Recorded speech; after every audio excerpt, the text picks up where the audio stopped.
শ্রী শ্রী হরপার্বতী মা রক্ষাকালী মন্দিরের সকল ভক্তকে জানাই অনেক অভিনন্দন ও ভালোবাসা। আজ চৈত্র মাসের ৩ তারিখ অর্থাৎ বুধবার।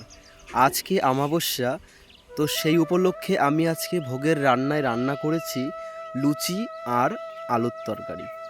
তো আমার এইটুকুই পেরেছি আজকে রান্না করতে, তো সেই দিয়ে ঠাকুরের সেবায় ভোগ লাগিয়েছি।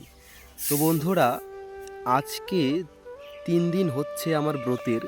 তো তোমরা আমার মতো কে কে চৈত্র মাসটা ব্রত পালন করছো অবশ্যই জানাবে, এবং ব্রতর সময় কি কি সেবা করা যাবে, মানে কি কি খাওয়া যাবে সেটাও জানিও।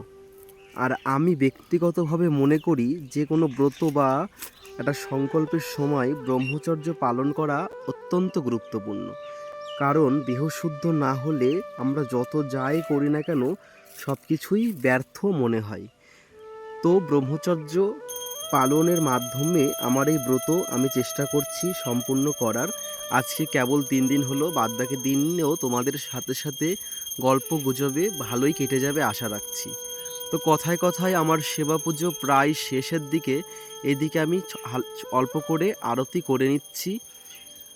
আরতির পর ঠাকুরকে বিশ্রাম দিয়ে দেবো এবং আমিও বিশ্রামে যাব। তো আমাদের এই ঠাকুরের পরিবার তোমাদের কেমন লাগে তোমরা অবশ্যই জানিও। আর এখন প্রচণ্ড পরিমাণে গরম পড়ছে, ঠাকুর ঘরে একটা ফ্যান কেনার আশায় আছি। তো দেখা যাক কতদূর কি হয়। যদি ফ্যানটা কিনতে পারি তো তবে খুবই ভালো হয়। সেবা পুজো করতে গিয়েও খুব অসুবিধার মুখে পড়তে হয়, তো ফ্যান হলে বেশ ভালোই হয়। আর এই যে পাটবান দেখছো, এই পাটবানটি আমাদের গাজনের যাবে চড়ক পুজোর সময়। আর এই যে আমার স্বপ্নে পাওয়া ছোট্ট শিবলিঙ্গ, আর এইটা হচ্ছে মায়ের স্বপ্নদেশের শিলামূর্তি। তো দর্শন করছো আমার হরপার্বতী শিব দুর্গা মূর্তি, এবং এখানে ছোট্ট মা বাচ্চা মেয়ে দেখো, 5 বছরের মা রক্ষাকালী। মা সকলকে রক্ষা করুক, মা মঙ্গল করুক। তোমরা সকলে ভালো থেকো, তোমাদের মনস্কামনা মা অবশ্যই পূরণ করুক।